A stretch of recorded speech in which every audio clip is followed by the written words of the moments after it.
SNJ on the beat.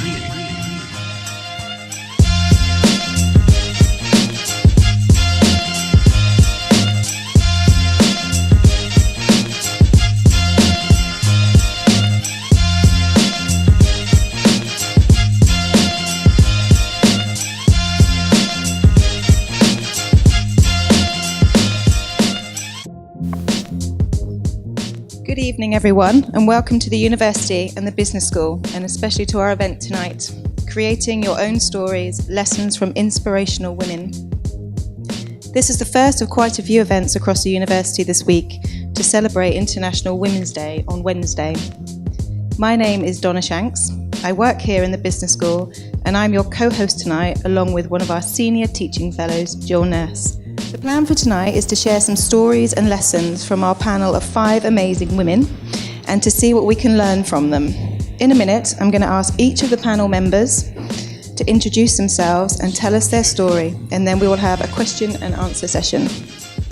Before I do that, we have a slight change to the panel. Unfortunately, Liz McCorin from Harlequins can't make it tonight, and so Karen Rothery, Chief Executive of Surrey Sports Park, has kindly agreed to step in at really, really short notice. So thank you, Karen. Our other panel members from left to right are the Business Manager of Surrey Business School, Abby Bradbeer. World Champion and Olympic silver medalist badminton player Gail Ems. Former Vice President of Western Union, Simonetta Rigo.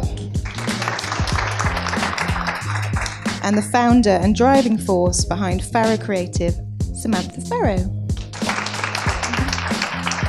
So Sam, why don't you kick off for us? What's your story? Hello? Yes, can I shout? Can you all hear me? When I was a little girl, I used to stand in the doorway of my bedroom and I used to leap into my bed so that I didn't touch the carpet, because I wanted to avoid the snakes and the crocodiles that were underneath the bed waiting to grab my ankles and pull me to a certain death. Did you all have that? You did, didn't you? Who had that? Dragons? Did you have dragons? Yeah. And 20 years later, I still feel a little bit like that, running my own business. So why do I do it? I'm hearing you asking yourselves. Well, it isn't always like that. I absolutely love the challenges day to day of my job. I have learnt so much about myself. I'm challenged every single day. There are things that I've learnt about myself that I didn't really like. Some things that I thought that I couldn't do that I actually really can do, and I can do really well. And one of the things that I've learnt is that I really should seize the opportunities that I've been given. And this came to me quite late, actually. And I want to tell you a little story about something that happened to me a couple of years ago. Do you all know Karen Brady?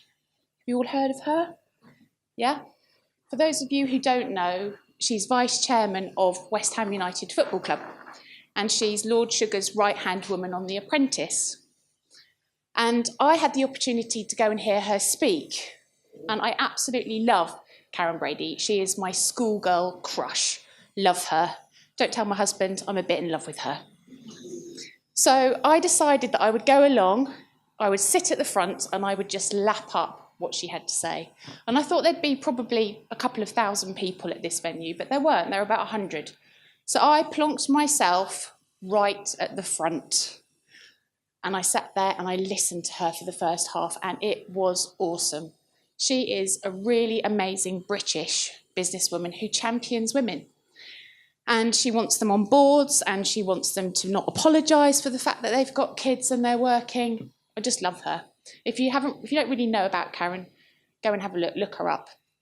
Anyway, got to the first half, and then she had coffee with her host, and everybody went to the back of the room. And I was left at the table on my own, sitting there. Have you all seen Lord of the Rings? Have you seen that film? Do you all know who Smeagol is? Yeah. So I'm sitting there, and Smeagol is on this shoulder, and Gollum is on this one.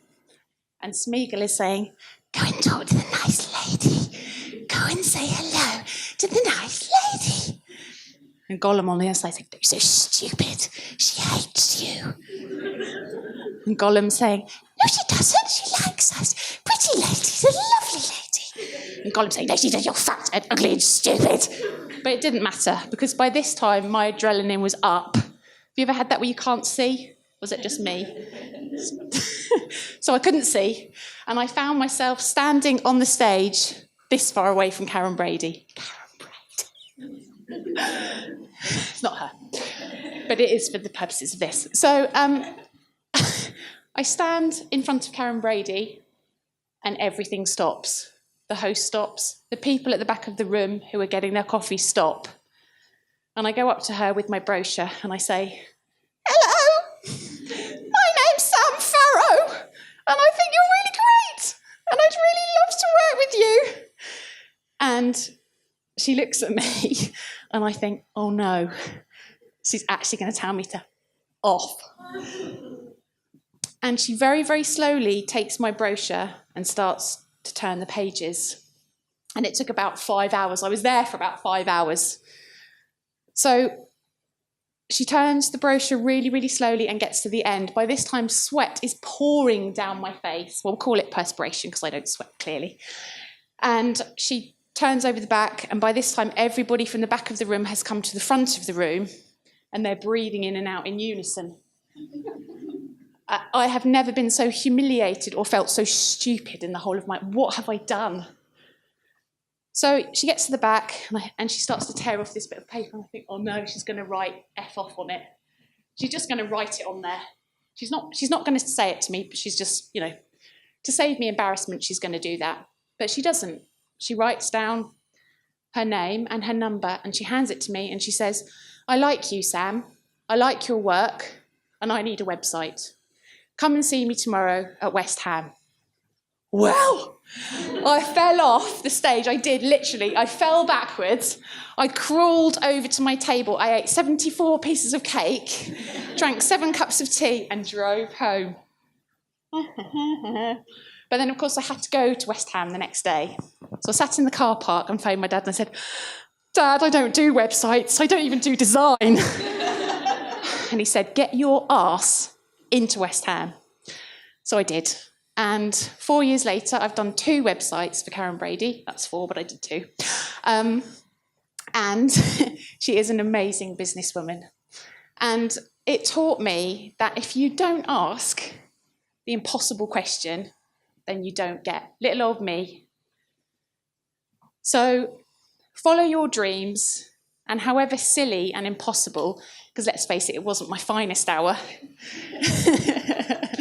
feel the fear and do it anyway. So thank you very much. That's my inspirational story.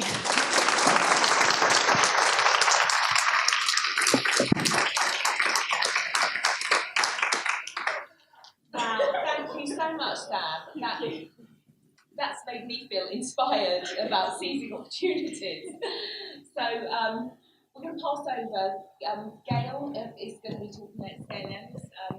Gail has met our first year students back at the beginning of the year, and she's come with her medals, which is going to be so exciting. Although they're still in my bag, hopefully. I don't know. I mean, students these days, they'll just take anything, won't they? Yes, I do have medals. Whenever I have a bad day, I sort of just wear them, usually on the school run, when everyone is, the yummy mummies and their 4x4s, and I'm like, I used to be an Olympian, as they're staring the death stares at me. Yes, my life now is completely different to what my life was was like. I used to run, breathe, eat, sleep, sport. It was my dream growing up to be a sports person, mainly because I had a very, very competitive footballing mum. Yeah, my mum used to play women's football for England. How about that for a role model in my life? I was knackered, fully knackered. I mean, children's TV, no. My mum was like, come on, let's go and do this. Come on, let's go and do that. Literally worn out. And she never let me win either. She was that parent who would beat you at anything. Monopoly, cards, board games, sport. Yeah. I'm in therapy, so it's okay. I can talk about it now. And you know what? I've got 2 boys now, and actually I did at one point, I started learning top trumps while my son was at school, just so I could beat him, because he was actually beating me quite a few times. So I may have got a little bit of my mother in me. But not only that, my mum was also an incredible motivator. She was an encouragement. And when I was growing up, I mean, I'm 40 now, but when I was growing up, we were inundated with footballers and rugby players and cricketers, male sports role models. But I had no one, no strong females to look up to, and other than my mum. So for me, when I watched the 1992 Barcelona Olympics and saw Sally Gunnell, for the older members of the audience, win the 400-metre hurdles, to see this really strong female go and win that gold medal for Great Britain for Team GB, it was just a huge moment for me. I was 15 years old, and that's it. I knew what I wanted to do. I knew that sport was where I could be me. That's what I love about anything that we put our passion to, what we love, somewhere we can be ourselves. And sport, I could be that feisty person. I could be that competitive person, and it was okay. Sport was my place, whether it was the hockey pitch, the netball court, whatever sports team I threw myself into, it didn't matter. It just happened that badminton was the thing that was just a little bit better than everything else at. So when I saw that, that Olympic, I could be a badminton player in the Olympic Games, having that dream just gave me that focus. Sport is a great, great world, but it's a world where you have to give up a lot. You have to sacrifice a lot of things. It means, training when your friends are going out shopping. It means giving up basically a normal life. You have to really want it. I had to train 3 times a day, 6 days a week. It meant traveling the world and missing out on life. But the people that you meet, the experiences that you go through are absolutely incredible. The proudest moment of my life was walking around Athens 2004, the Olympic Games there, the Olympic Village with the Team GB tracksuit on, thinking of all those times I could have given up. And believe me, there were a lot. I talk about my medals, I talk about the wins, but I have lost a lot. I have lost so many times. But every time I lost, I learned from it. How can I get better? What can I do to make myself be better next time? So every time I lost, I made sure I learned from it. So when I did have that moment of walking around that Olympic Village, thinking of all those people that kept me going when I really didn't want to get out of bed or having a bad day or whatever it was, they were the people that got me to that Olympic Games. I wasn't expected to get an Olympic medal. I was ranked 4th, so it was an outside chance of a bronze medal, but I found myself in an Olympic final up against the reigning Olympic champions, China, 3 points away from the gold medal, but unfortunately couldn't quite convert it and ended up with the silver medal. So silver medal, everyone asked me, what's it like to be on that podium? Watch the faces, because bronze are just so happy they didn't come 4th. Gold are like, woo! Silver's like... Honestly, I stood there like... I really wanted gold. I have been an incredibly competitive person all my life, again, blaming my mum.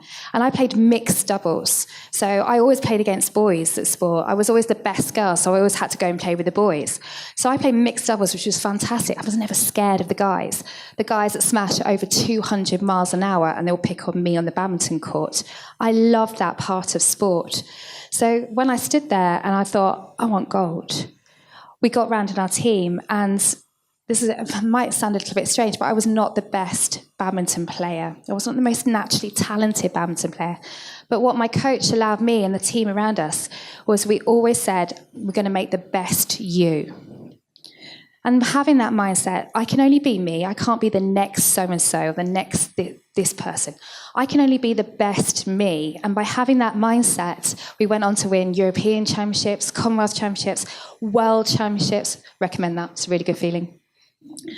And so when it came to Beijing, 2008, we knew that we were in the best mentality. We got all that experience behind us to go get that gold medal. We had the gold medal favourites in the first round from China, obviously in Beijing as well. 10,000 people screaming and cheering against us. Managed to beat them in the first round, but in the second round, the quarterfinals, we were up against Korea and we lost. We played really, really well, but we lost. And they actually went to go on and get that gold medal. So beat the favourites and lost the eventual winners. My official placing in Beijing is 5th. And my mum came over and she gave me this big hug and she went, because obviously I was really devastated that I wasn't going to get my gold medal. My mum said, "Did you try your best?" I said, "Well, yes, Mum. It's the Olympics. I thought I'd try my best today." It's a lovely, lovely mum thing. And she's absolutely right. I can stand here. I've got 2 medals with me. There's the Olympic silver and the world gold. And I really was the best I could be. I couldn't be anything else. I can stand here with pride. I've got no regrets. I could have done this better. I could have done that better. If only I'd done this. I've got none of them. I really have proved a lot of people wrong, and that is a great feeling. If you'd have asked my coaches, back in the day, would Gail have been going to the Olympic Games? No, don't be silly. Gail, she hasn't even got a good backhand. No way. I did it. So my biggest advice to anybody, and now my life, whatever I decide to throw myself into, next project or whatever it is, be the best you. You can only be you, but make sure it's the best version. And if you do that, I promise you, the world is your limit.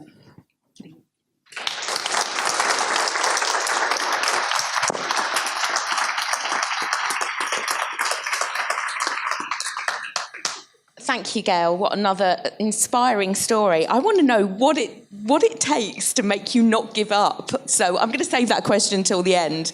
Amazing. Thank you. Next, we have Simonetta Rigo. Simonetta is the Vice President for Western Union. Over to you, Simonetta. Thank you. So I don't know how I'm going to follow these 2 amazing ladies, because compared to theirs, my story is probably going to sound really boring. I've just got a corporate job, right? I'm in a Fortune 500 company. I'm an SVP of marketing. And, I haven't sat in front of Karen Brady and won business, or I haven't won medals. But at times, actually, in my career, it really has felt like I was running that race. And I really have felt like I was earning those medals. And what I have to say today will share some insights and some learnings that I've had along the way. And, corporate careers do still exist. They're not going out of fashion, and they're a path like many, many others. And hopefully what I've learned in mine will help you guys make better decisions for yourselves. So how did I get myself into this? Well, I never really thought I'd become a corporate woman. I should have probably thought about it because my dad was a corporate man from IBM, and I hated the fact that he was really never home with us, and he'd disappear in the mornings and come back in the evenings, and he was tired. And the one time that he took us to school, he took me with my slippers instead of with my proper shoes, and I really didn't have a lot of admiration for that. But I guess it set a sense of ambition, and it set a sense of what was possible, and it really did motivate me. And throughout my school years, it was actually my mom, the one that actually really pushed for academic performance and just really kind of pushed us to be our very best. And she did a great job at making me think that she was this mega achiever with great grades at school. And I found out later in my career that she actually had flunked a lot of her classes, but I never really realized. And so I've always kind of had this idea of be the best you can possibly be. And I've always had this curiosity about what do I not know? What have I not done? And so when I had to choose my university, I thought, I'm going to do business because that's not something I've actually studied before. And so I did. And so graduated from university, I said, well, what have I not done now? And I just really love the idea of continuing to learn and have lots of different things. And so I joined McKinsey as a management consultant. I guess that was my first, I was really proud that I'd done that, but that was my first shock to realize that it was just a really intense world. And I was an analyst and my first job and my first company. And my first project, I had the office manager and the most senior partners all on that project, and there was no layer in between. And I distinctly, remember going home and feeling knocked about and feeling like the stupidest human being on the earth. Until I walked into the recruitment coordinator room, and I was in a flood of tears, and I said, I just think I got here by mistake. And they kind of realized that they hadn't done a good staffing strategy, and they started adding some management layers. And in the end, I did okay, and I survived McKinsey. So I wasn't the smartest person, but I was really motivated. And whenever you want to achieve and get something, you can do it, even if you're not McKinsey smart. I never considered myself McKinsey smart. And so then I did what the McKinsey person does. You do your MBA, right? And the company pays for it, etc. But I wasn't really sure that I wanted to be back at McKinsey, although McKinsey wanted me back. And so I did.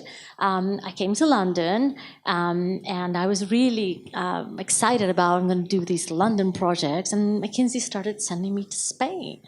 And month after month after month, I was just married with my husband who's back there, and I just wasn't making it back to the UK.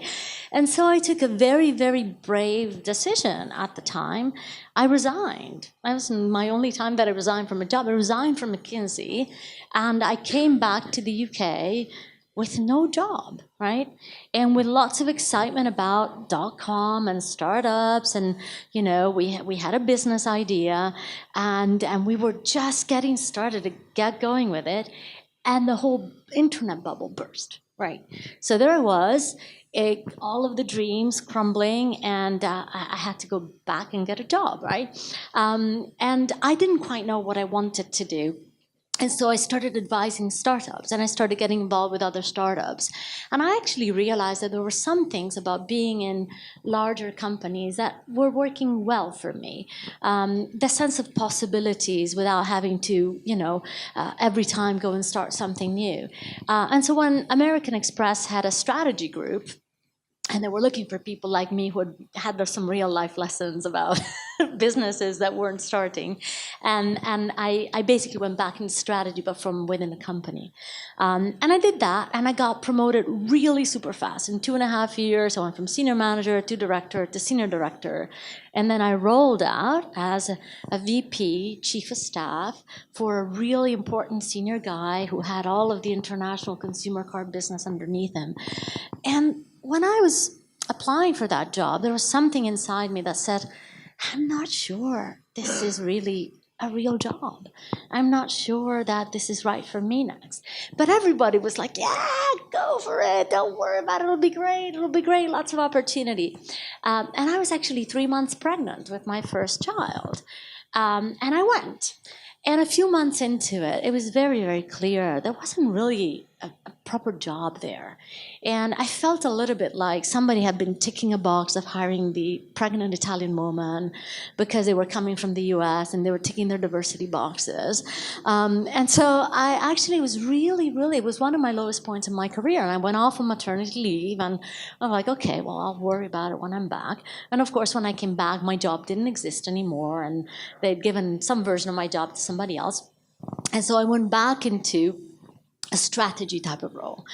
And it wasn't what I wanted to do, but it was great because I had my second child as well during it, because I was comfortable in the role. But at some point I was like, okay, this is really, I've got to get myself out of strategy. I've got to get myself a real job, as I was calling it, right? And at that point, there was this little division of American Express. It was the traveler checks business. And literally, nobody wanted to go work there because it was the least sexy part of the company. But they were looking for somebody exactly like me. They had a lot of operational people. They had a lot of people who knew the ropes of this business, but they didn't have anybody who had a strategic vision and a passion for change. And I ticked those boxes. And it was the best decision I ever made. I think I had the best boss in my entire career in that job.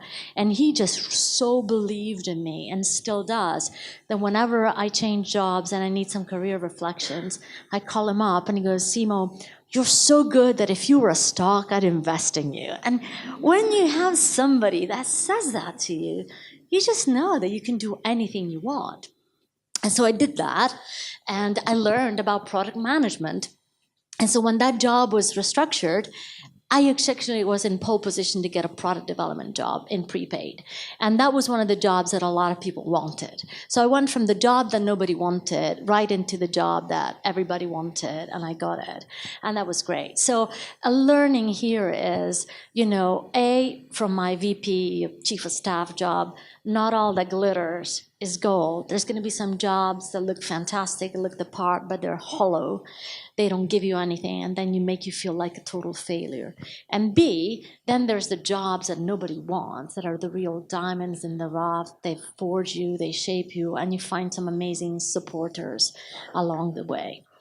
So then after that, I was 10 years into American Express, and I thought, okay, where am I going? Because I was still driven by growing also vertically, and I was just finding that I hit a bit of a glass ceiling there. So I was headhunted into Bupa International to be the director of strategy and development. So I was taking with me the strategy role, and I was going to be learning a new thing, business development, which I thought was this fantastic. I haven't done this before, so let's go for it, right? And that was a really, really interesting role. I've learned a lot. I built a great team. But I've had also a really important learning for me, career-wise. I was changing company, changing industry, and somewhat changing function. And I had not estimated correctly the importance of the cultural fit. And that was a very different, even though it was a global business, et cetera, it was a very different sort of global business.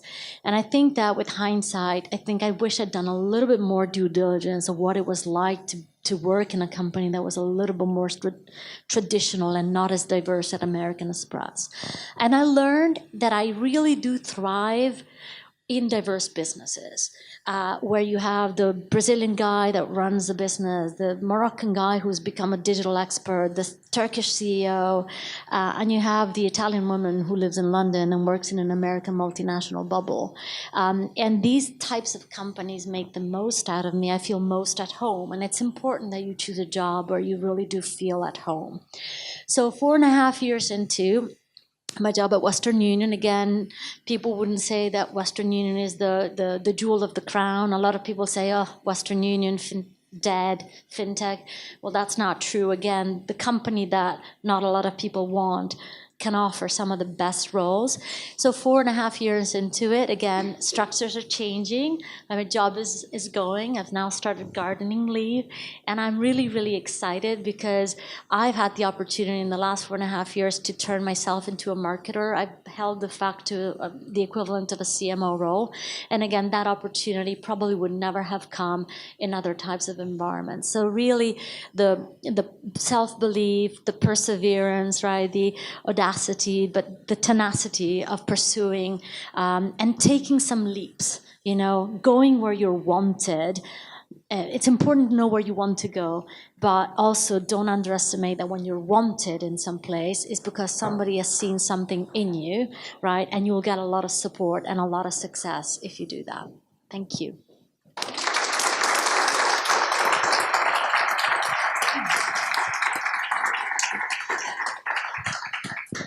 Okay, thanks so much, Simonetta. And next is over to Abby, our school manager, who's going to tell us her story.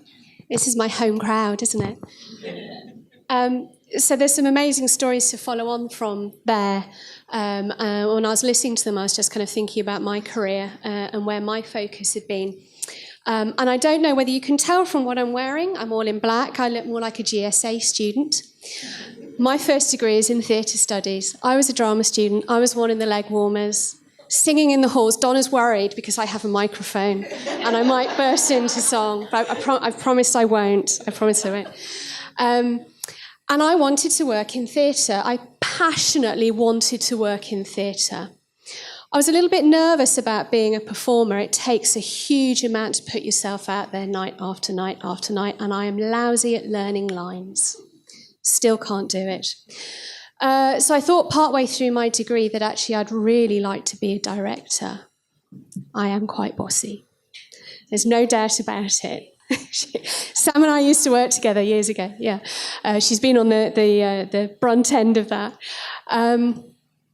And I got really interested in this directing thing, and I was enjoying it hugely, and I had some fantastic placements in some great theatres, and an amazing summer working in my local theatre as well, and I was lucky because it's a #1 touring house. It's the Theatre Royal in Bath, the most beautiful theatre in Great Britain, and it's gorgeous. But not when all the lights are out and you're the one having to go around the back corridors and put the leaflets out and everybody's told you the ghost stories and you're only 16 years old. And you get very scared by every bump that you hear because it's a very, very old building with a lot of ghosts. But it fed my passion. And then partway through my degree, I started to think about what I was going to do for my dissertation. And I decided I was going to do a dissertation on theatre funding because I was kind of worried about whether or not there was going to be a job for me at the end of my degree. And I got more and more worried as I worked on my dissertation. And I realised there was a huge problem in theatre. People didn't think about them as businesses. They thought them as wonderful factories of creativity and expressiveness. And those core functions that make a business happen were not professionalised in any way whatsoever.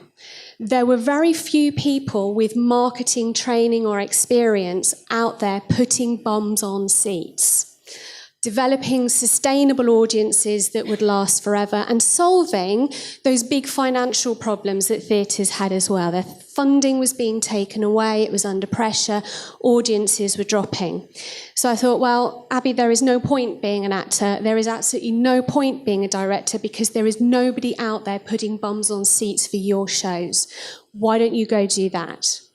And I did, and I spent the last year of my degree seizing every single opportunity to learn about marketing and just getting the best possible experiences I could.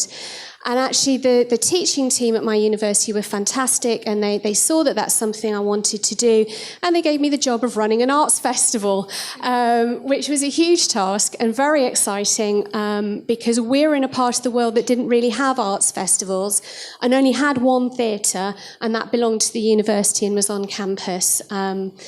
So that was a massive uphill challenge. I had to get funding, I had to market it, I had to pull a team together, and I realised I could do something like that.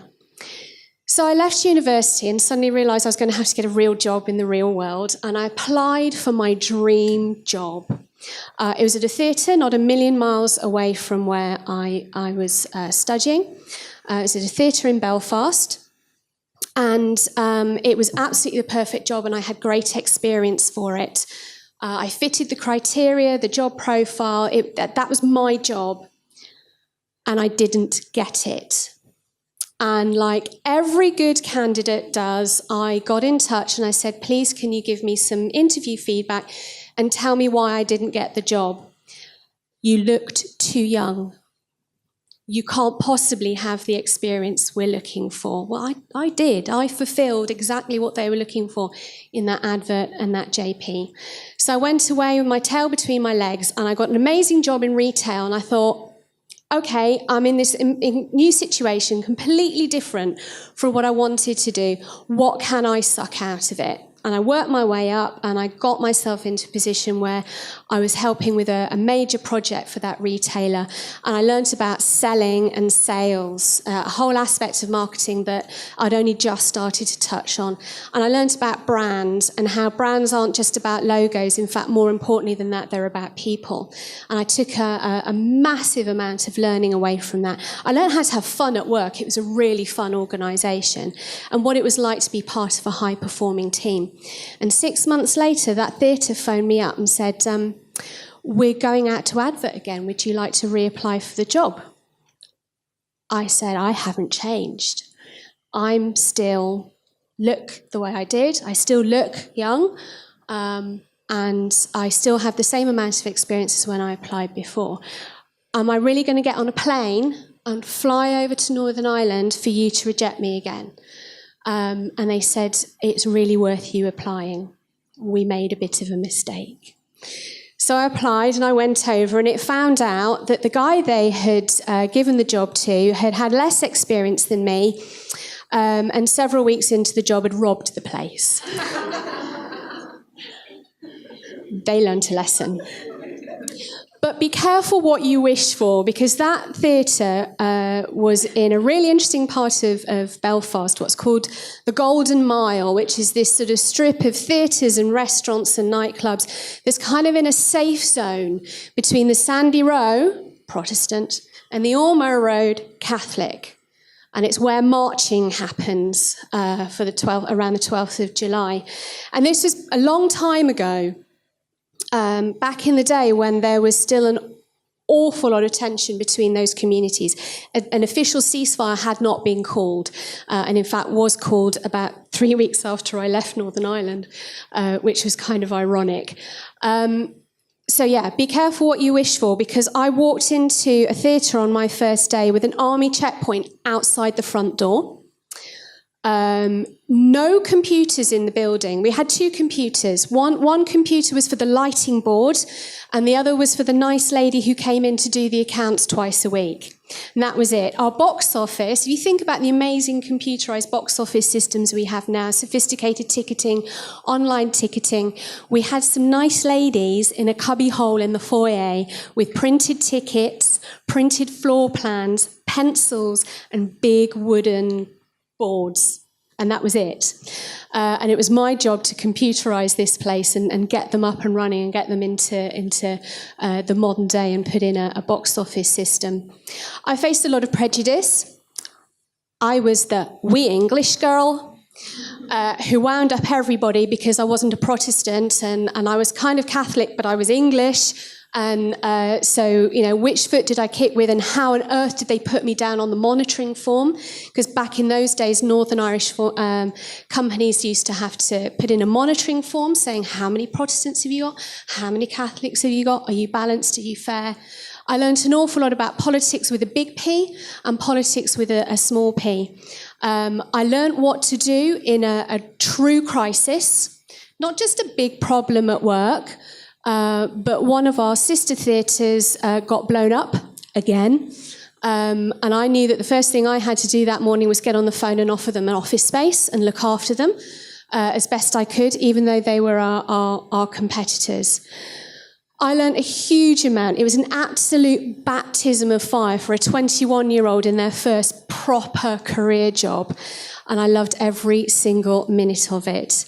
And the team that I worked with there went on to become friends and help me later in my career, even when I left that experience. Probably the most important thing I learned is you can weather anything, absolutely anything. Can be dealt with. The worst thing that ever happened was we were big on panto. We had a fantastic panto every year. That was how we made our money, how we stayed afloat. That's what our financial model was based on.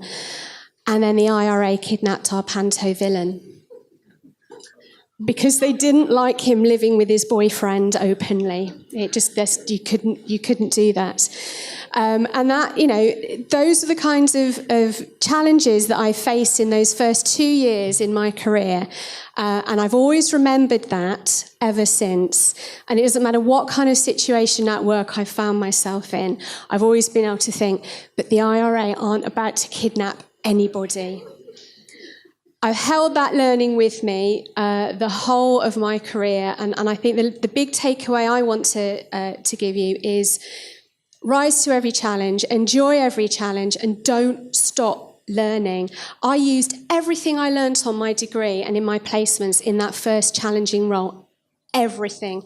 Suck up everything you can now, but don't stop, because every single day at work you will learn something new.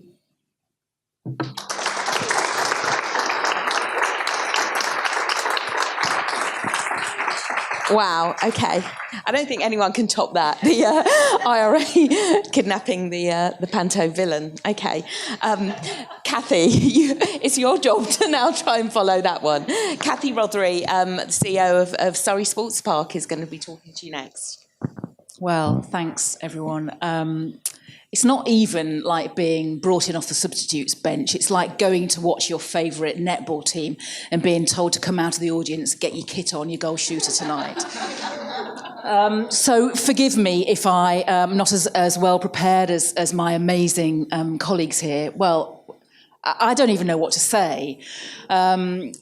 What an amazing bunch of women with some absolutely fantastic experiences. My working life has been very different from that. I am a comprehensive school kid from Leicestershire, 10 O-levels, 2 A-levels. Didn't really know back in the late 70s what I wanted to do with my career, and actually still don't really know. And I, maybe that sounds slightly counterintuitive to have made it to a couple of chief executive roles. But actually, for me, it's about making choices as you go through your career and taking the opportunities that come your way. So, as I said, I didn't know what I wanted to do, but I did know that I didn't want to follow the traditional good for girls career. I didn't want to be a teacher, didn't want to work in a bank, because they were deemed back in the late 70s to be a good place for a woman if she wanted to have a family. Thankfully, we've moved on from all of that. But even back then, I realised I didn't want to do those traditional routes. I wanted to sort of follow my family dream, really, I suppose. My father was a fitter down the pits in the northeast of England and had taken himself away from that quite disadvantaged early background and become a director of an organisation, a big organisation in the quarrying industry. But he went out to work in the morning every day and made a difference and did something and made something. And that was what I wanted to do. I wanted my life, my working life, to be valuable. I wanted to make a difference. And I wanted to be able to go home at night and think that I had done something that was tangible. So I ended up in industry. And my first career, which I did for 24 years, was working in the garment manufacturing business. And it was really interesting. We had garment manufacturing in the UK back then, in the early 80s when I started. But it was in decline for almost all of that, almost quarter of a century that I was doing it. I travelled all over the world, took Marks & Spencer buyers to see George Benson. There'll be some people in the audience who know who I mean. George Benson at Madison Square Garden. Helped Courtaulds develop a new manufacturing route out in the Far East and spent a lot of time travelling backwards and forwards. Did some really glamorous, exciting, interesting stuff and found out what I was good at. But my first job in the clothing industry was actually being a work-study engineer on the factory floor, literally a stopwatch and a clipboard, timing a woman inserting crotch liners inserting crotch liners into men's swimming trunks. It was not the most glamorous start. But what that did for me was provide a cornerstone for the clothing industry, which meant I understood the mathematics and the finances of what we were trying to do here, making money by making stuff. But it also gave me the opportunity to learn lots and lots of different things about industry, about working in an organisation, and find out what I was good at.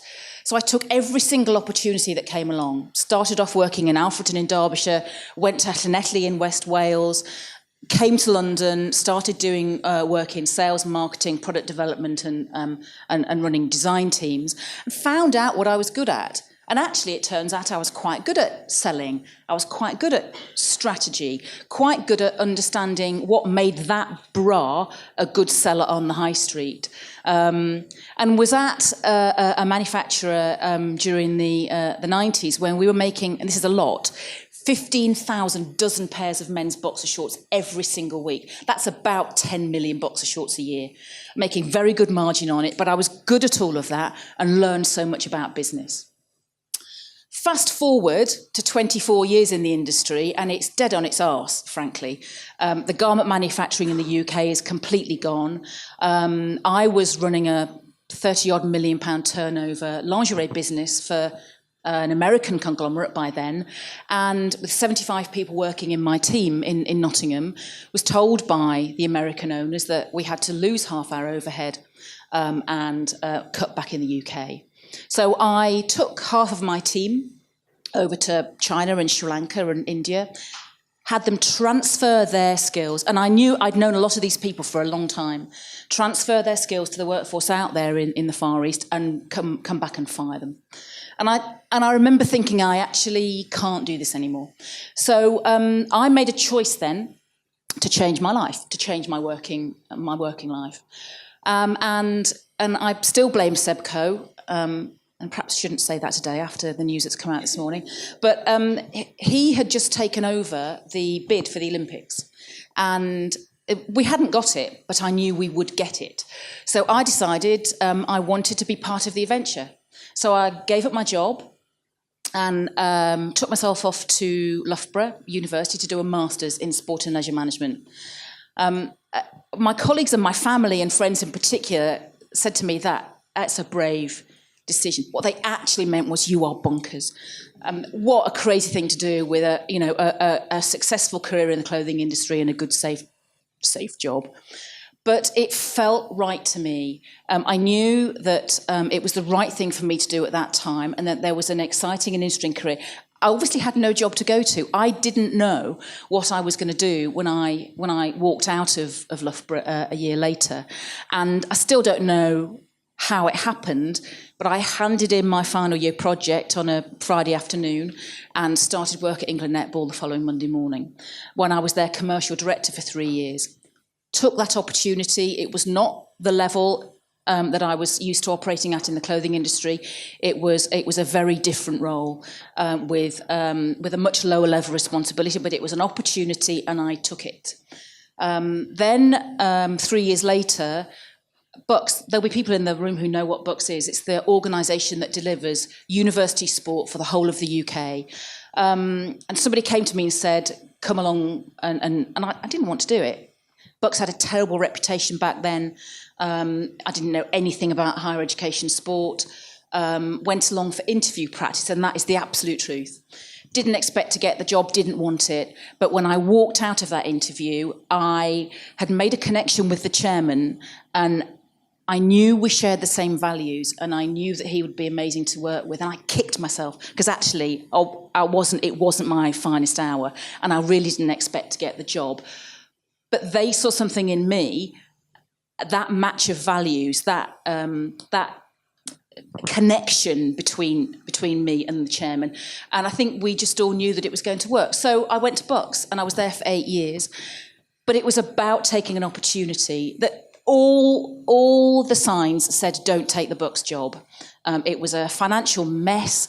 There were cultural issues. It had a very bad reputation in the sector. But I knew that I was really going to enjoy working with Ed Smith, and I did it because I saw that opportunity. So I suppose my message really is, it doesn't really matter what job you go into now. It doesn't matter if it's not your long-term career choice. What matters is that you take the opportunities that are offered to you and make the most of them. Find out through that first job what you're good at, what you like doing, what makes you happy, what ticks all your boxes, and actually work your way through it. And don't, under any circumstances, be afraid to take tough decisions and what other people might think is a mad decision, because you will know in your core that it's the right decision for you. And take a chance, enjoy it. Don't think that what you do now defines the rest of your career. You can change, and there's only you can make you do that. Thank you.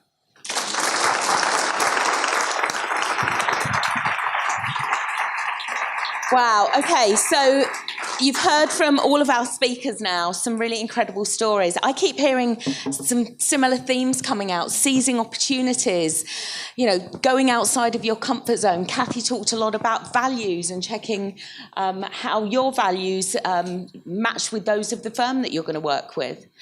So anyway, it's over to you guys now. Donna and I are both here with our roving mics. So any questions for our panel members? Yes. I was just wondering, I have 2 questions, that's okay. I was just wondering, why did you choose sport out of the different industries that you could have done?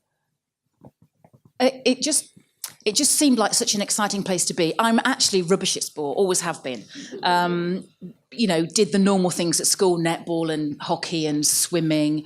And actually I ran my first marathon last year, age 56, which is good because it means I never have to do it again. But sport, and Gail will probably have a view on this. Sports seemed to me to be a really interesting environment to work in, and full of joy and, success and interesting things to do. What we do at the sports park is it's all good. We do good stuff for people. Our reason for being is to improve people's lives and to help them with mental health issues, get them fit and healthy and be successful. So for me, the whole kind of, I suppose it was a bit of, I just want a piece of that. I want to be in a job where the difference we're making is positive. And my second question is, where do you see yourself going next? Sorry, to Simonetta. Yeah, you've done lots of different things, but do you see... This is always the question that I face when I'm in transition, which is always, and it always happens that I say, oh, well, I think I'm going to go do this. And then this thing comes over here and says, oh, well, we really think we'd be great at that. So if what I'm proactively looking for, I'm looking for CMO roles in financial services. What I'm being told I should be looking at is roles that are a little bit broader, CEO role in smaller companies that are actually looking to scale up, which is really interesting because my mentors are seeing, again, things in me that I'm not seeing in myself. And I always find the roles of these mentors and people that know you very well and can really, help you discover the things that you can still give. Because I'm obviously thinking about, well, what have I just done and how can I capitalize on that? But the best mentors will say, you've got more to give in these other places, so be brave. So let's see.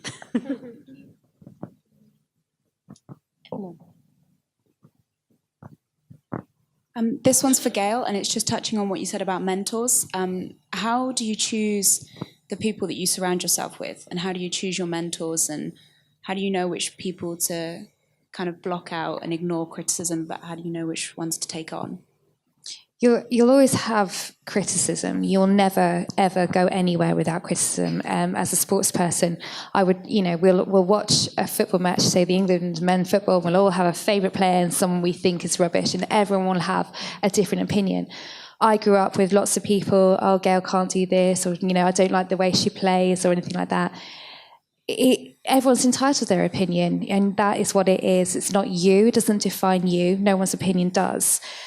I worked with coaches that didn't get me, that I had to just bite my tongue and do the work because there was no other choice. But when you find that connection, and there's been a few words about connecting and mentors, you will know. And someone will just see something in you, and there'll be something.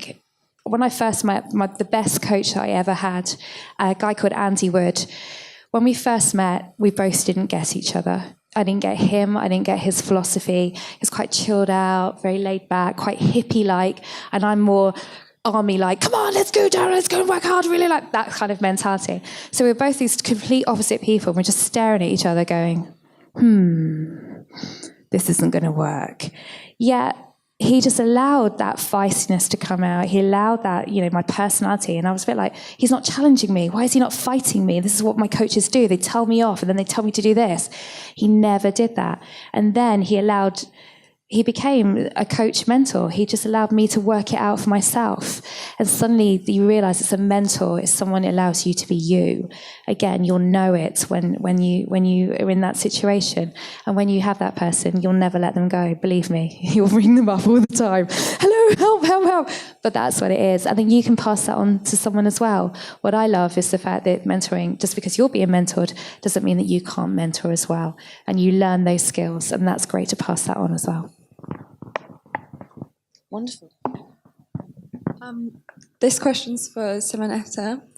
You mentioned that you grew up seeing your dad go out to work all the time, and then you pursued the same kind of career. Did you feel guilty at all when you were bringing up your children at the same time? Yes and no. Yes, because I know I'm one of those moms, a bit like what my dad was, which is brings you to school with slippers instead of proper shoes. And no, because I have the most amazing person in my life, my husband, who is the mom that I should be, and that I don't always have the presence of mind to be. But what also helps me not feel guilty is that my children admire me. They know that I have a different job than their friends' moms, and they don't hold it against me ever. Also because Carlos, my husband, has taught them that, that they have to be supportive women who have different jobs. So I feel like I'm surrounded by the love of my family. They put up with my imperfections, and they allow me to be the best that I can be in my corporate job. And therefore, in a way, I've kind of forgive myself for all the things that I think a traditional mom should be and that I'm not. I just, be the best that I can be, knowing that my family supports me. So. Okay, any more questions?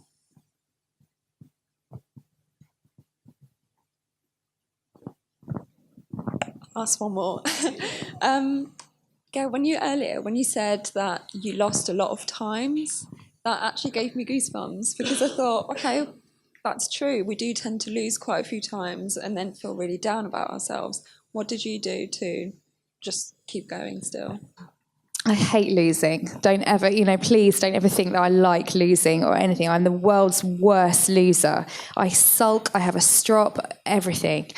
And I know, I joke about my mum. She literally, when I first started playing against my mum, I was 7, and she thrashed me 11-0, right? So that was my first, I still remember that day that I lost 11-0. And I remember just being really annoyed. And then my mum said, "Do you want to play again?"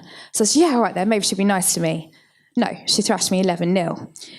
And the reason, she recognised something in the fact that I didn't like it. I didn't like losing, and that means something.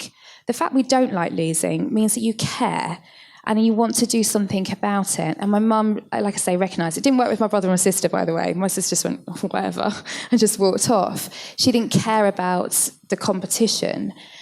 So for me, when I eventually beat my mum, I think I was 12, proudest day of my life. Woo! She hasn't played me since, by the way. She refuses.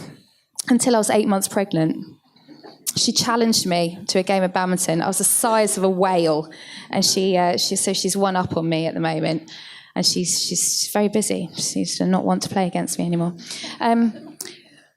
So once I did beat my mum, I had to learn to. I was there going, right, let's play again, and Mum said, no, you've got to play someone else now. So it's about climbing that ladder. So you'll never get better by playing against people you're better than. The only way to improve is to push yourself. When you lose, okay, so what happened? Why did I lose? Do I care? There's no point asking these questions if you don't actually care about it, because there's no point.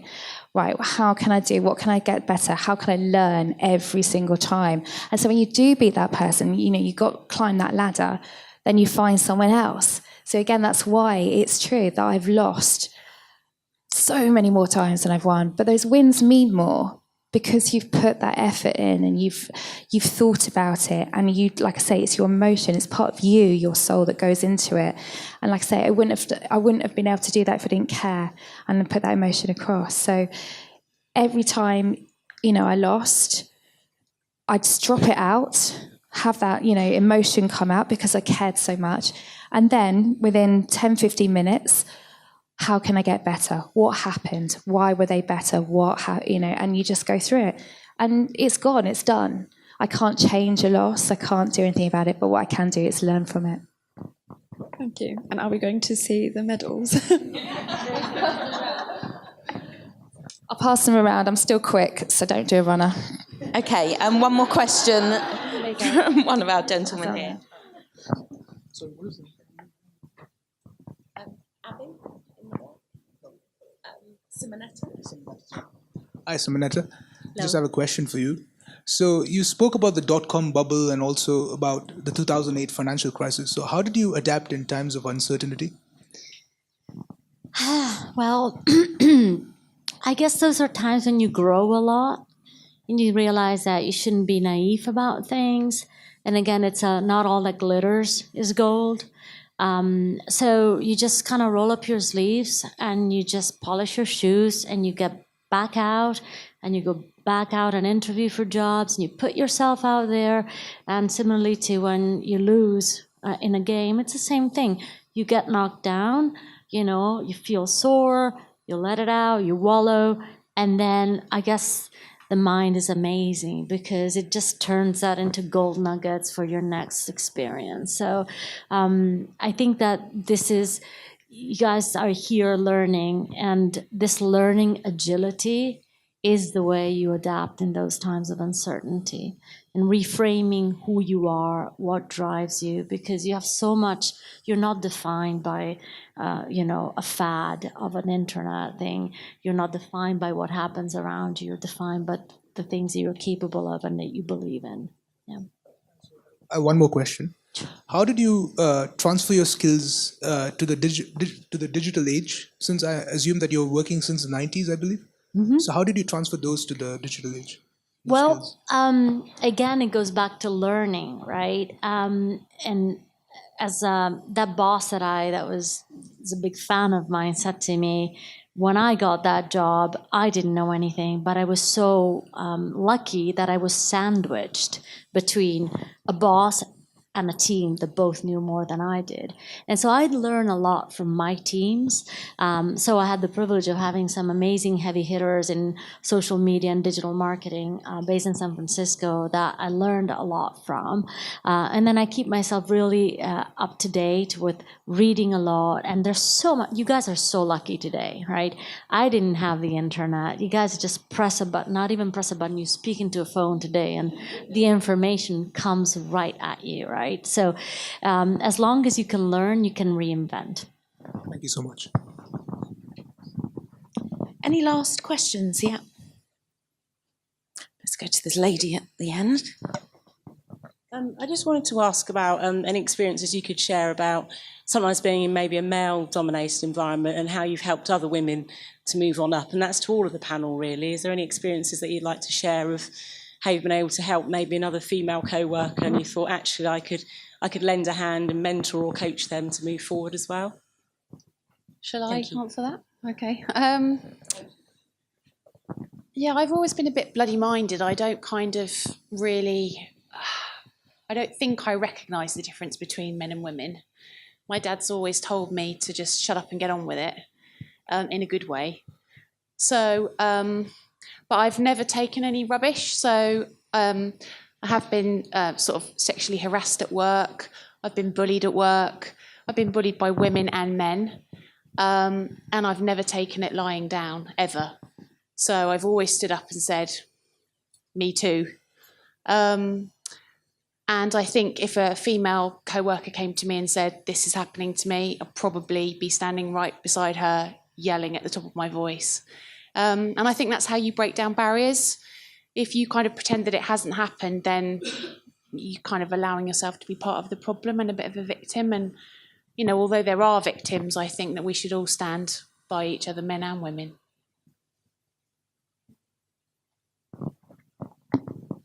So I'm sort of a bit fed up of the gender thing.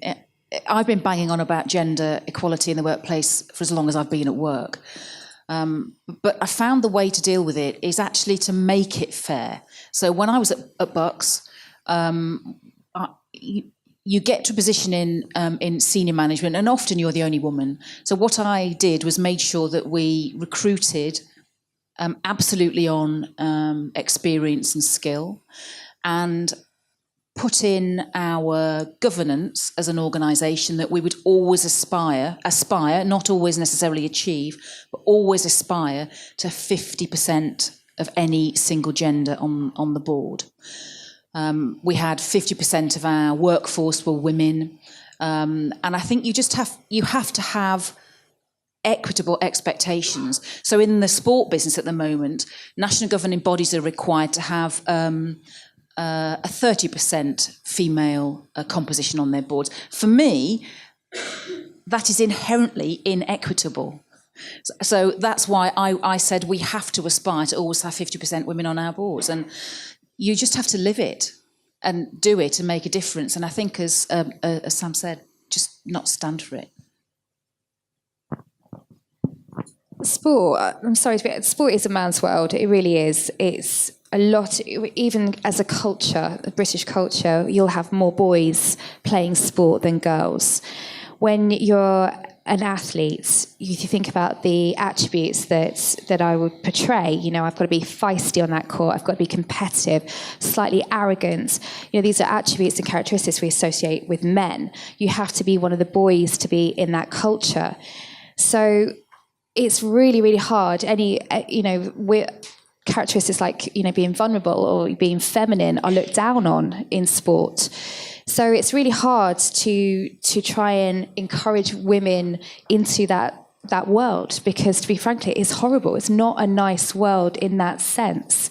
We've got, with all the stuff that's come out with in sport about, the bullying and, sexual abuse in sport. It is true. That's what has happened.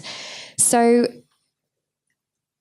sport needs to wake up. This is one aspect. It's ironic. I go into businesses and talk about how business can learn from sport. Actually, we need to learn from business. The fact that there's more gender equality, the pay gap and everything like that. We are so far behind that in sport. We are so dominated by male coaches. The language, the culture that goes on is not acceptable. So for me, all I can do is just keep that awareness going and say that, this can't happen. We cannot allow this, because no girl will ever want to go into this environment and become a sports person. We've got great role models now, more role models. With the hockey girls, we've got Katrina KJT won pentathlon gold at the weekend.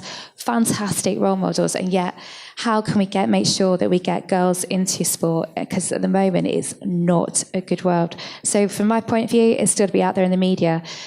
The fact that the media will just put Maria Sharapova in the newspapers, and rather someone else that's won something, because she's Maria gets more money because she's a 6'3" blonde. That's the way it is, and we should be on ability, on winning, rather than the look side as well. So yeah, we're definitely trying, and by putting it out there more and more, we're hopefully getting somewhere.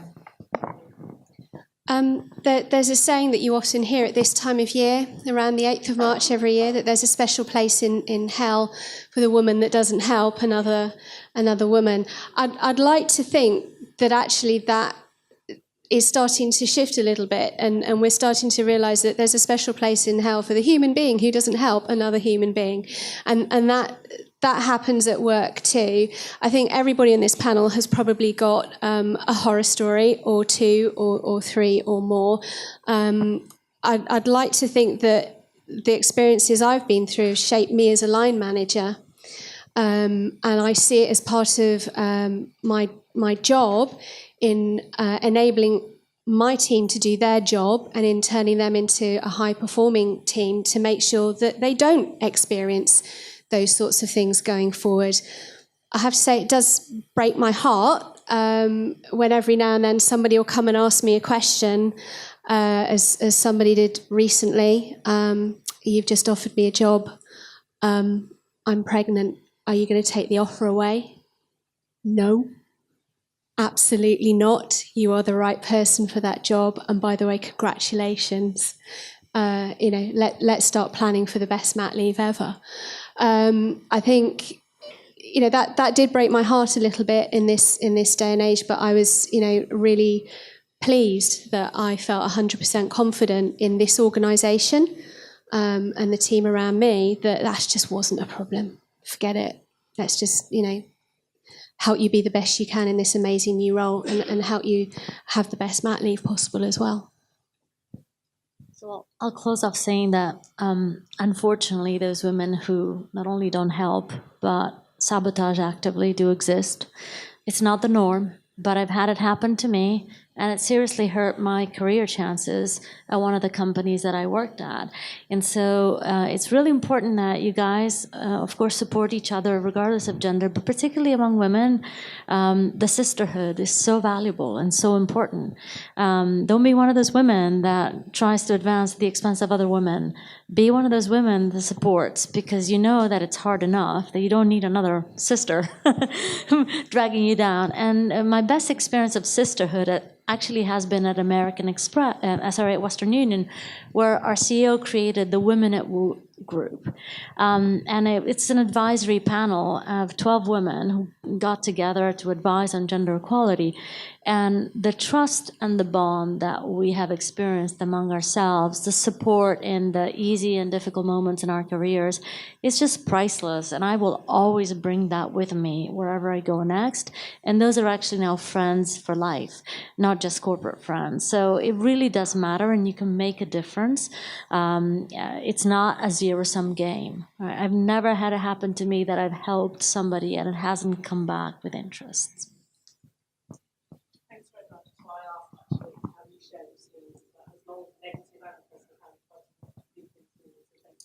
Can I add one more thing on that? It infuriates me because gender equality is not my job as a woman. It's everybody's job. So every organisation I've ever worked in, I think, where the question of gender equality has come up, it's for the women to solve. And I'm a bit bored of saying it. It really isn't our job. It's everybody's job.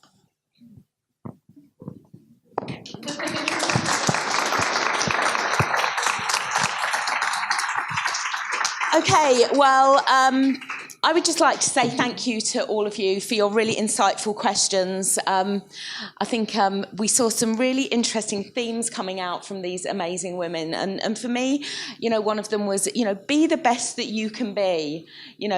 Be what you want to be. Seize that opportunity, seize that moment.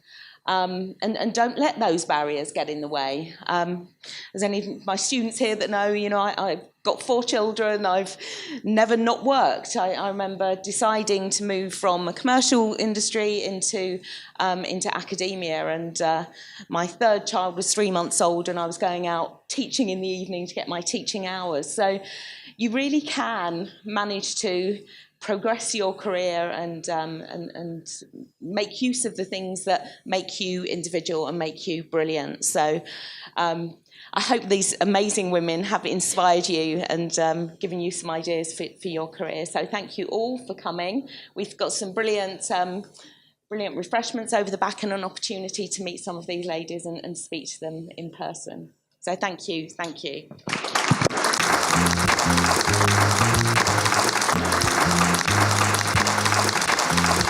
Thank you.